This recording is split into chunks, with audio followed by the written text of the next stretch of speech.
Hello students, biology.com में आप सबका स्वागत है। पिछले वीडियो में हमने सिकल सेल एनीमिया रोग पढ़ा। इस वीडियो में हम कलर ब्लाइंडनेस या वर्णांधता पढ़ने वाले हैं। वर्णांधता, देखो जैसे हमने सिकल सेल एनीमिया पढ़ा वैसे ही हम इसे जो है इन 6 बिंदुओं में पढ़ने वाले हैं। सिर्फ 6 बिंदु आपको ये याद रखने हैं और इसमें आप बहुत आसानी से इससे संबंधित जितने भी प्रश्न पूछे जाते हैं उन्हें कर पाओगे। और साथ ही वीडियो के अंत में हम इसकी जो पेडिग्री है, उसकी जो वंशागति कैसे होती है, कैसे ये एक पीढ़ी से दूसरी पीढ़ी में इसका गमन होता है, वो भी हम समझने वाले हैं। तो वीडियो को अंत तक देखना, आपके लिए हर एक बिंदु महत्वपूर्ण होने वाला है। देखो, सबसे पहले हम बात करें कि ये जो वर्णांधता या जो कलर ब्लाइंडनेस है, इसको सबसे पहले देखने वाला, इसके बारे में डिस्क्राइब करने वाला, इसे बताने वाला जो वैज्ञानिक था वो हॉर्नर था, जिसने 1876 में इस रोग के बारे में बताया। हॉर्नर नाम के वैज्ञानिक ने 1876 में इस रोग के बारे में सबसे पहले बताया। और इन्होंने जो रोग बताया था उस समय वो लाल और हरे, रेड ग्रीन रंग से संबंधित कलर ब्लाइंडनेस या वर्णांधता को बताया। ठीक है, तो पहली बात आपको वैज्ञानिक याद रखना है, हॉर्नर ने 1876 में वर्णांधता के बारे में बताया। अब प्रश्न ये आता है कि वर्णांधता है क्या? वर्णांधता या कलर ब्लाइंडनेस, देखो इसका जो अर्थ है, शाब्दिक अर्थ से भी आप पकड़ सकते हो इसे। वर्णांधता या इसका जैसे इंग्लिश में नाम है कलर ब्लाइंडनेस, देखो इससे ही निकल जाएगा। यहाँ वर्ण का मतलब रंग या कलर, और ये शब्द जो है अंधता मतलब अंधा होना। अंधे व्यक्ति वो होते हैं जिन्हें कुछ दिखाई नहीं देता, जिनकी आंखें ही नहीं। लेकिन रंग की अंधता हो, अगर रंगों की अंधता हो मतलब उसे रंग पहचानने में दिक्कत हो। जैसे हम बहुत सारे रंग इस दुनिया में देखते हो, जैसे आप भी यहाँ भी देख रहे हो, ये ग्रीन है, ये रेड है, ये ब्लैक है। लेकिन कोई व्यक्ति अगर इन्हें सही ढंग से नहीं पहचान पाता, मैं उसे पूछूं बताओ ये कैसा रंग है, अगर वो इसे सही नहीं बताता, वो इसे नीला बता रहा है या काला बता रहा है या हरा बता रहा है, तो समझ लो उसमें कौन सा रोग है? कलर ब्लाइंडनेस या वर्णांधता। तो जो अगर रंगों को पहचानने में दिक्कत अगर किसी व्यक्ति को हो रही है तो उसे कलर ब्लाइंडनेस होगा। कलर ब्लाइंडनेस, कलर का ब्लाइंड, रंगों की अंधता हो गई, वो रंगों को पहचान नहीं कर पाता कि कौन सा रंग क्या है। अगर मैं जैसे आप कभी अपनी आंखें चेक कराने जब डॉक्टर के पास गए होंगे या आगे कभी जाओगे, तो आप देखना आपकी पहले तो वो कुछ सामने जो है मिरर में कुछ ABCD लिखी होंगी, वो होगी, पहले बड़े होंगे फिर छोटे होंगे, वो आपको पढ़वाएगा। फिर बाद में डॉक्टर आपको एक पुस्तक दे देंगे और आपको कहेंगे कि बताओ ये जो है इसमें कौन कौन से अंक आपको नज़र आ रहे हैं। कुछ इस तरीके के कार्ड आपको दिखाई देंगे। ये देखो आपको बहुत सारे कार्ड दिख रहे हैं, पहचानो आप इसमें से इन कार्ड्स में कौन कौन से नंबर आपको नज़र आ रहे हैं। ठीक है, तो ये बहुत सारे नंबर जो अलग अलग नंबर है, ये उसकी ये जांच करने के लिए किया जाता है कि वो वास्तव में इन कलर को वो अलग कर पा रहा है, नहीं डिस्टिंग्विश कर रहा है या नहीं आ रहा है, नहीं कर रहा है। इन कार्ड्स को, ये जो आपको कार्ड दिख रहे हैं, इन कार्ड्स को इशिहारा आई चार्ट्स कहते हैं। इशिहारा आई चार्ट्स कहते हैं इनको, है ना। इन चार्ट्स की सहायता से उनको कलर ब्लाइंडनेस की चेक की जाती है कि क्या वो कलर ब्लाइंड है या नहीं है, क्योंकि इन कलरों में वो जो अंक है वो ढूंढना मुश्किल है किसी कलर ब्लाइंड व्यक्ति के लिए। ठीक है, तो इशिहारा कार्ड्स द्वारा आपके कलर ब्लाइंडनेस की जांच की जाती है। चलो अब इसकी हम थोड़े से इस रोग की बायोलॉजी में चलते हैं कि आखिर ये रोग होता कैसे है, किन कारणों से होता है। तो पहली बात, ये जो रोग है वो एक आनुवांशिक रोग है, जेनेटिक डिजीज है। आनुवांशिक रोग वो होते हैं जो गुणसूत्रों द्वारा होते हैं, गुणसूत्रों में किसी तरह के बदलाव और कमियों की वजह से होते हैं। ठीक है, तो ये पहली बात तो आनुवांशिक रोग है। और आनुवांशिक भी किस तरह का? ये सेक्स लिंक्ड रेसेसिव डिजीज है। कैसी है ये? लिंग गुणसूत्रों से संबंधित है। सेक्स लिंक्ड मतलब लिंग गुणसूत्रों से संबंधित है, और रेसेसिव है मतलब अप्रभावी है। कैसा है? अप्रभावी है। लिंग गुणसूत्र कितने होते हैं? हम में जो 23 जोड़ी गुणसूत्र होते हैं उन 23 में से केवल 2, एक तो है X और एक होता है Y, ये 2 लिंग गुणसूत्र होते हैं। अगर ये जो ये बीमारी है, कोई सी भी बीमारी, कोई सा भी रोग, कोई सी डिजीज अगर इनसे संबंधित है, X और Y से संबंधित है, तो उसे सेक्स लिंक्ड, और अगर वो प्रभावी है तो रेसेसिव या डोमिनेंट डिजीज कहते हैं। तो सेक्स क्रोमोसोम से रिलेटेड है तो इसलिए इसे क्या कहेंगे, सेक्स लिंक्ड डिजीज कहेंगे पहली बात। क्योंकि ये अप्रभावी है, मतलब अपने आप को केवल और केवल होमोजाइगस कंडीशन में समयुग्मजीय अवस्था में ही प्रकट करता है, इसलिए कहते हैं अप्रभावी। ठीक है। दूसरी बात आप साथ ही साथ ये और याद रखो, सेक्स लिंक तो है ही है, लेकिन सेक्स क्रोमोसोम्स भी तो 2 हैं, X और Y। इनमें से भी कौन से, तो ये जो है वो X लिंक्ड रेसेसिव है ही। ठीक है। तो ये दोनों तरीके से आपको समझना है, सेक्स लिंक्ड भी है और सेक्स क्रोमोसोम कौन सा, X लिंक्ड। तो ये जो डिजीज होती है, कलर ब्लाइंडनेस जो रोग होता है, वो X गुणसूत्र से संबंधित है। किससे संबंधित है, X गुणसूत्र से संबंधित है। देखो मैं यहाँ मान लो ये X क्रोमोसोम है, इस X क्रोमोसोम का जो लास्ट पार्ट होता है उस पार्ट पर यहाँ, इसको मैं डिटेल से समझा रहा हूँ, अब इसे और अच्छी तरीके से समझना। ये जो है वो है X क्रोमोसोम, इस X क्रोमोसोम पर एक जीन पाया जाता है और ये जीन्स जो है वो बनाता है कॉन्स। क्या बनाता है, ये कॉन्स बनाते हैं। अब ये कॉन्स होते कहाँ हैं, ये हमारे आइज़ में होते हैं, आँखों में। हमारे जो, अब मैंने आँखों का एक वीडियो भी बना रखा है आइज़ पर, डिटेल से आप उस वीडियो को देखें। तो आइज़ जो होती है, हमारी जो आँखें होती है, जो आई बॉल होता है, उस आई बॉल में यहाँ पीछे जो तीसरी परत होती है जिसे कहते हैं रेटिना। क्या कहते हैं, रेटिना कहते हैं। ठीक है। ये जो रेटिना होता है, इस रेटिना में वास्तव में विशेष तरह के स्ट्रक्चर्स पाई जाती है, विशेष तरह की कॉन जैसी संरचनाओं वाली कोशिकाएं होती है, और उन कोशिकाओं को ही कॉन्स कहते हैं। कॉन जैसी स्ट्रक्चर होती है, शंकु जैसी होती है, इसलिए इन्हें कॉन्स कहते हैं। ठीक है। और कॉन्स जो होते हैं वो 3 तरह के कॉन्स होते हैं। कैसे होते हैं, 3 तरह के। एक रेड कलर के होते हैं, एक ब्लू कलर के होते हैं, एक होते हैं ब्लू कलर के, और एक होते हैं ग्रीन। रेड, ब्लू और ग्रीन, रेड, ब्लू और ग्रीन। ठीक है। तो हमारी जो आंखें जो होती है आईबॉल, उसमें जो रेटिना जो परत होती है, उस रेटिना में कॉन्स पाए जाते हैं, जो जिसमें 3 तरह के कॉन्स होते हैं, रेड, ब्लू और ग्रीन। और ये इन्हीं रंगों को पहचानने का काम करते हैं, और इन्हीं के मिक्सचर से बाकी रंग भी ये बनाते हैं।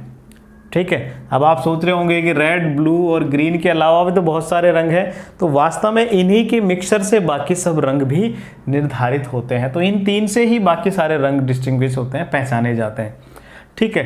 तो नॉर्मल जब कंडीशन होती है, जब इस तरह की कोई स्थिति नहीं है, जैसे मैं हूँ, बाकी बहुत सारे लोग हैं जो सामान्य स्थिति में होते हैं, जो हर रंग को पहचान सकते हैं, तो उनमें क्या होता है कि ये स्थिति सब कुछ नॉर्मल होती है। X गुणसूत्र होता है, उसमें जो है वो गुणसूत्र पर जो जीन्स होते हैं, वो जीन्स कॉन्स का निर्माण करते हैं रेटिना पर, और हमें हर रंग अच्छी तरीके से पहचानने में आता है। लेकिन इसमें किसी तरह का बदलाव आने से, अगर इसमें किसी तरह का कोई म्यूटेशन हो जाए, कोई उत्परिवर्तन हो जाए, उत्परिवर्तन अगर उसमें हो जाए, तो उसकी वजह से कॉन्स का निर्माण नहीं होगा। कौन से कॉन का निर्माण नहीं होगा ये तय नहीं है। रेड भी हो सकता है, ब्लू भी या ग्रीन, किसी भी तरह का कॉन्स एब्सेंट हो सकता है, और उस वजह से वो उसी रंग को पहचानने में उसे दिक्कत होती है। तो वर्णांधता ऐसा नहीं है कि ज़्यादातर व्यक्ति जो होते हैं वो लाल और हरे को पहचानने में, ये लाल और हरा जो है, ज़्यादातर व्यक्ति इस दुनिया में जो है वो लाल और हरे को पहचानने में ही दिक्कत करते हैं। वर्णांधता ज़्यादातर लाल और हरे की ही होती है, लेकिन ज़रूरी नहीं है कि हमेशा लाल और हरे की हो। तो वर्णांधता अलग अलग रंगों की हो सकती है। कोई व्यक्ति नीले रंग को नहीं पहचान पाता, कोई उसका मिक्सचर को हरा है, कोई लाल है, कोई पीला है, ये नहीं पहचान पाता। तो सबकी अलग अलग वर्णांधता होती है। और ये वर्णांधता हुई किसकी वजह से? एक्स गुणसूत्र पर उत्परिवर्तन हुआ, उस भाग में उत्परिवर्तन हुआ जो कॉन्स बना रहे थे। एक्स गुणसूत्र के उस भाग में उत्परिवर्तन म्यूटेशन हुआ जो क्या बना रहे थे, कॉन्स बना रहे थे। एक बात और आपको कह दूं कि पहले ये माना जाता था कि एक्स गुणसूत्र केवल और केवल लिंग निर्धारण का काम करता है, एक्स और वाई, लेकिन बाद में धीरे धीरे पता चला कि ये बहुत सारे गुणों का निर्धारण, एक्स गुणसूत्र जो है लगभग मनुष्य के 20 कैरेक्टर्स का निर्धारण अकेला एक्स गुणसूत्र करता है। ठीक है, यहाँ तक बात समझ में आ गई होगी। तो पहली बात हमने देखी कि ये हॉर्नर ने इसको सबसे पहले डिस्क्राइब किया। ये जो डिजीज़ है वो सेक्स लिंक्ड रेसेसिव डिजीज़ है, अप्रभावी रोग है। अभी अप्रभावी है वो भी हम डिटेल से समझेंगे। दूसरी बात, सेक्स भी, क्रोमोजोम भी कौन सा, एक्स लिंक्ड वाला जो है, ये एक्स क्रोमोजोम से संबंधित बीमारी है। ठीक है, इसमें हुआ क्या, हमारे जो रेटिना है उस रेटिना में कॉन्स एब्सेंट होते हैं। क्या हुआ, उत्परिवर्तन हुआ और उत्परिवर्तन की वजह से कॉन्स जो है वो नहीं बन रहे हैं रेटिना में, अलग अलग कलर के तरह के। ठीक है, अब ज़्यादातर जो किस रंग का, चूंकि हमने देखा कि कॉन्स 3 तरह के होते हैं, तो उस आधार पर ही ये जो कलर ब्लाइंडनेस है वो 3 तरह की होती है। कलर ब्लाइंडनेस भी 3 तरह की होती है। अगर कोई व्यक्ति रेड कलर, लाल रंग को नहीं पहचान पा रहा है, लाल रंग उसे नहीं दिखता है, तो उसे प्रोटेनोपिया कहते हैं। क्या कहते हैं, प्रोटेनोपिया। ठीक है, या प्रोटएनोपिया शब्द यूज करना है, प्रोटएनोपिया। ठीक है, प्रोटेनोपिया, अगर लाल रंग नहीं पहचान पा रहे हैं तो उसे प्रोटेनोपिया कहते हैं। दूसरा, अगर कोई नीले रंग को नहीं पहचान पा रहा है, अगर कोई नीले रंग को नहीं पहचान पाता तो उसे ट्राइटेनोपिया कहते हैं। उसे क्या कहते हैं, ट्राइटेनोपिया। ये कौन से रंग को नहीं पहचान पाएंगे, ये ब्लू कलर को नहीं पहचान पाएंगे, ट्राइटेनोपिया। नेक्स्ट है, अगर ग्रीन कलर को नहीं पहचान पा रहे हैं तो उसे कहते हैं ड्यूटेरोनोपिया।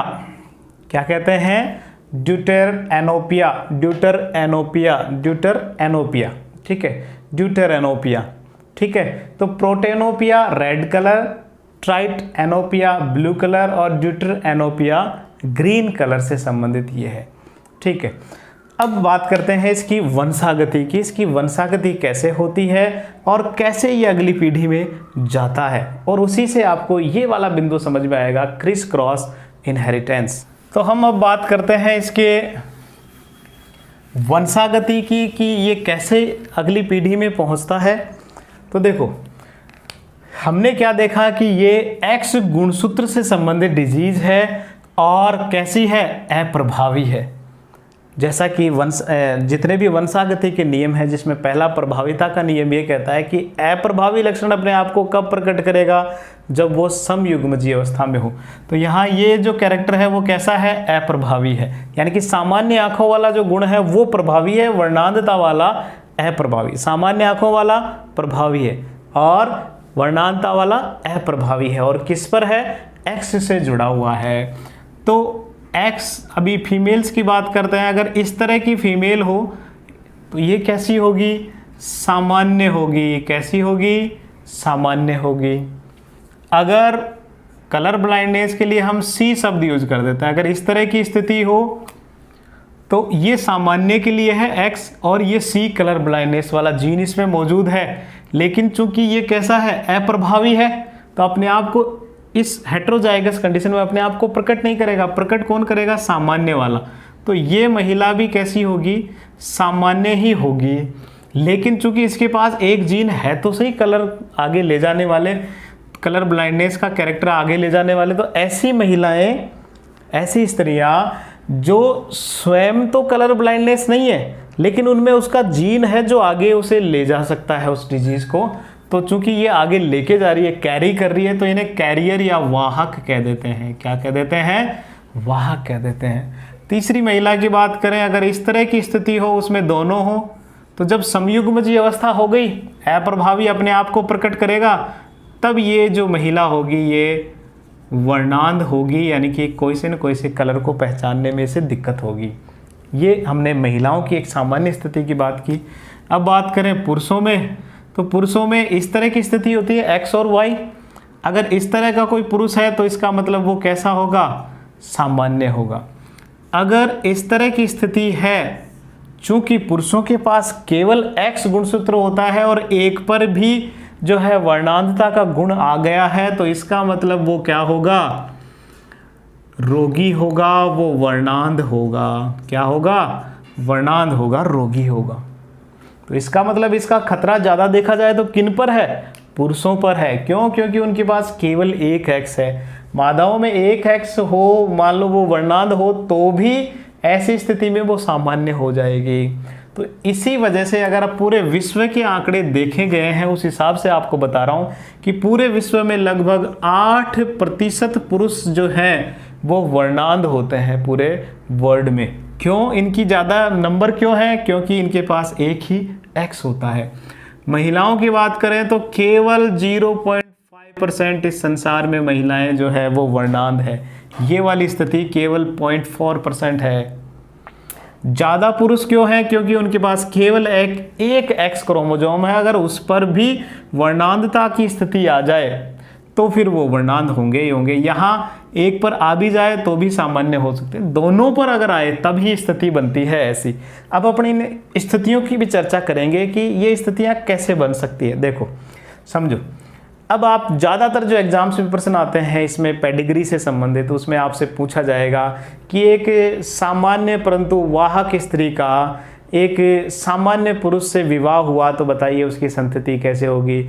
या आपसे पूछे सामान्य स्त्री है और एक वर्णांध पुरुष से विवाह हो रहा है तो उनकी संतानें कैसी होगी। तो हम कुछ इस तरीके के दो प्रश्न लेते हैं।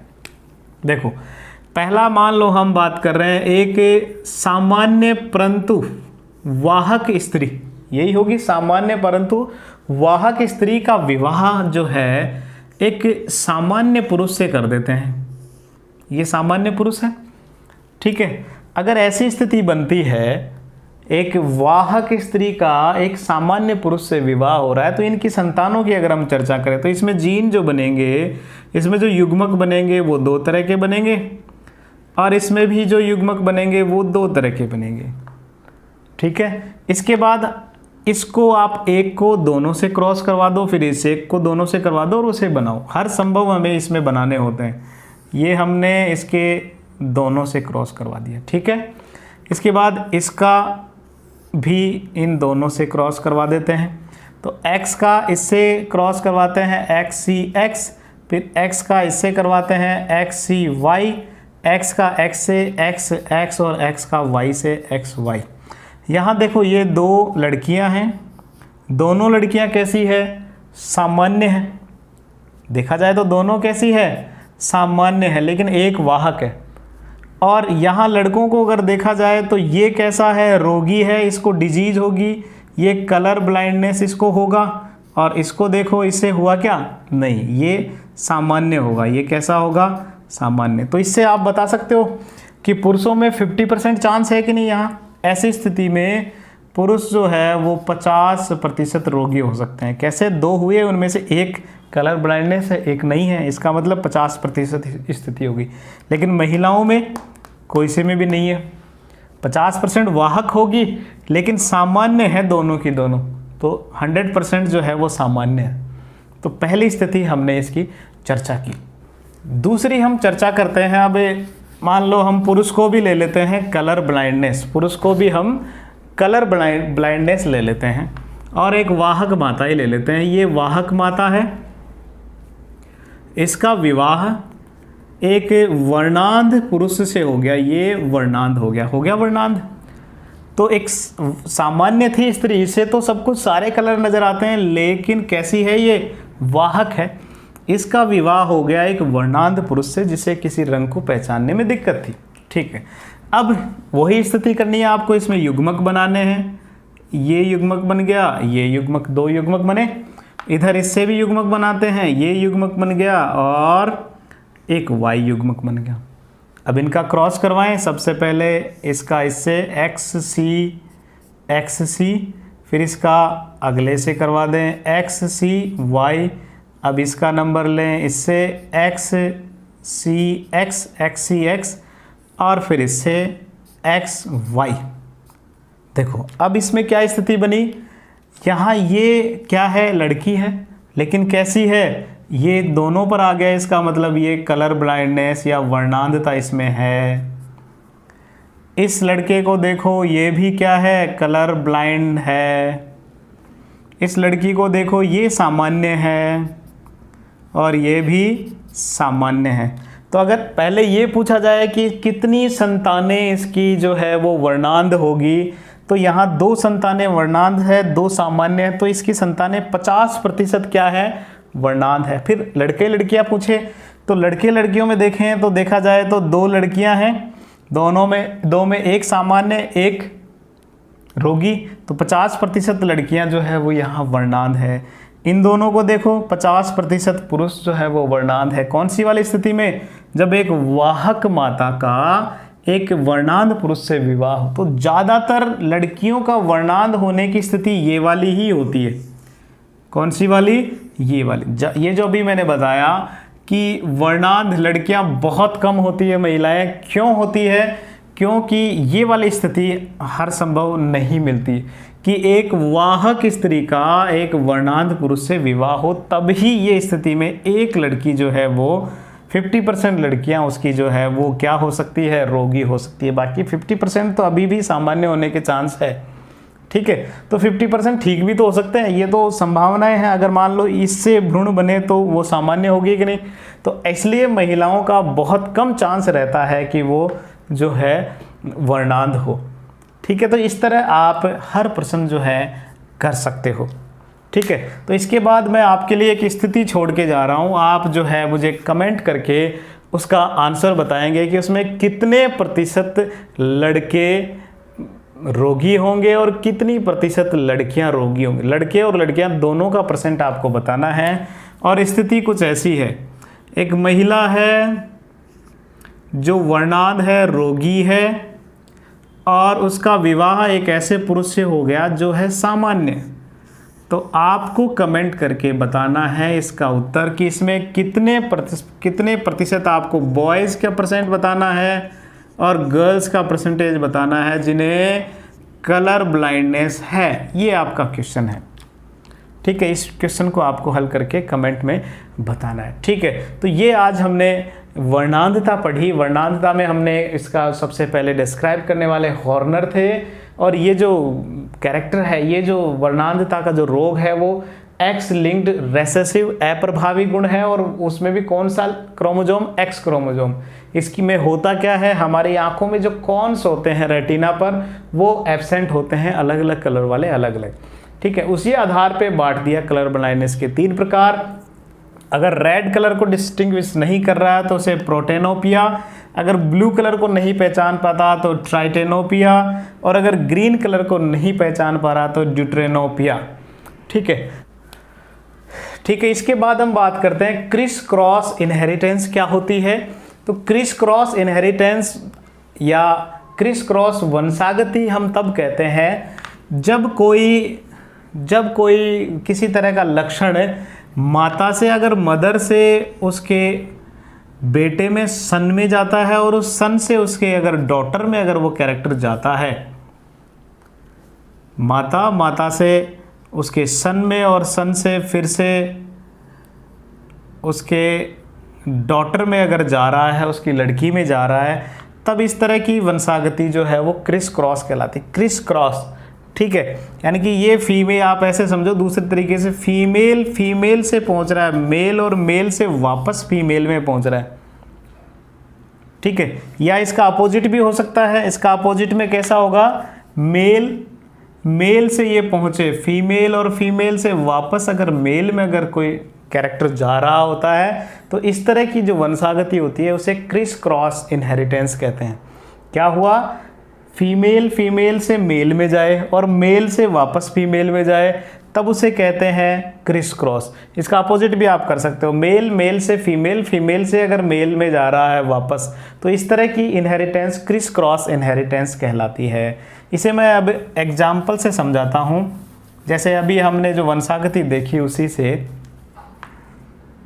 अभी जो फीमेल वाला बात करते हैं, ये फीमेल है जो रोगी है। ये तो आपका क्वेश्चन हो जाएगा, मैं चेंज करता हूँ, इसे मेल से शुरू करता हूँ। एक सामान्य महिला है और इसका विवाह जो है वो एक रोगी से हो गया, वर्णांध पुरुष से हो गया। तो अभी ये मेल में है, ये वाला इस तरीके से समझेगा। अभी ये रोग किस में है? मेल में है, ठीक है। अब क्या हुआ, इससे क्या होगा, जो जीन बनेंगे इसमें इसी तरह के, इससे मैं सीधे ही बना देता हूँ। इससे जो संतानें होंगी वो कुछ इस तरह की होंगी, एक ऐसी होगी, दूसरी जो है वो कुछ इस तरीके की होंगी, तीसरी जो है वो XY, ठीक है। ये वाला इससे मिला दिया, ये वाला इससे, तो एक ही हो गया, तो दोनों एक ही तरह के हो गए, तो ये दोनों एक। तो अभी मेल में था ये कैरेक्टर, अभी किस में चला गया? फीमेल में चला गया, मेल में अभी नहीं है। अब इसका विवाह फिर किसी मेल से हो जाता है, एक सामान्य से। तो अब देखना आगे क्या होगा, इसमें जो संतान होगी कुछ इस तरीके से होगी, XCX, फिर XX, एक हो गया XCY और XY। तो देखो अब किस में आ गया? मेल में आ गया। ये कैरेक्टर किस में आ गया? मेल में भी आ गया। तो ऐसी वंशागति जो मेल से फीमेल, फीमेल से फिर मेल, फिर इस मेल से वापस फीमेल में, फीमेल से फिर मेल में जाएगी। तो इस तरह का जब वंशागति होती है, मेल से फीमेल में, फीमेल से वापस मेल में, या फिर इसका अपोजिट कर सकते हो आप, फीमेल से मेल में और मेल से वापस फीमेल में जाए। तो इस तरह की वंशागति को क्रिस क्रॉस वंशागति, क्रिस क्रॉस इनहेरिटेंस कहते हैं, ठीक है बच्चों। तो आज इस तरह हमने जो है वर्णांधता को पढ़ा। इसी तरह जुड़े रहें biology.com के साथ और अपने ज्ञान में वृद्धि करते रहें। अगर आपने वीडियो पहली बार देखा है तो इस चैनल को सब्सक्राइब ज़रूर करें और कमेंट करके बताएं कि आपको वीडियो कैसे लगे। धन्यवाद।